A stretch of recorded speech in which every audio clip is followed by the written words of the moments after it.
you've identified 4 different types of abuses, right?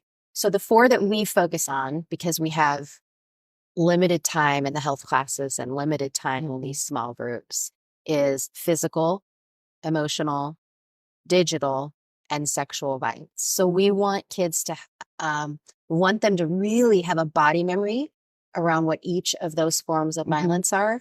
But beyond that, we want them to know, what does it look like when that type of violence is hard to identify, right? So if somebody is standing in your way and blocking your ability to leave the room, that's physical violence, but it's one of those ones that it's hard to identify. So we want them to be able to identify hard to identify.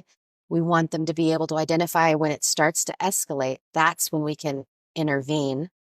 And then we really want to give them the tools to ask for help when it gets to a place where it's getting very, very dangerous. So you give them those tools. So if somebody is standing in their way, what they should do and how they should approach it and go about that. And that's what they practice. Those are the skills that they're practicing. They're practicing setting boundaries. That's great. They're practicing, how do I, in a nonviolent way, in a restorative way, say, this is what I need. And and have the belief that they're deserving of saying and asking for their needs to be met. Yeah.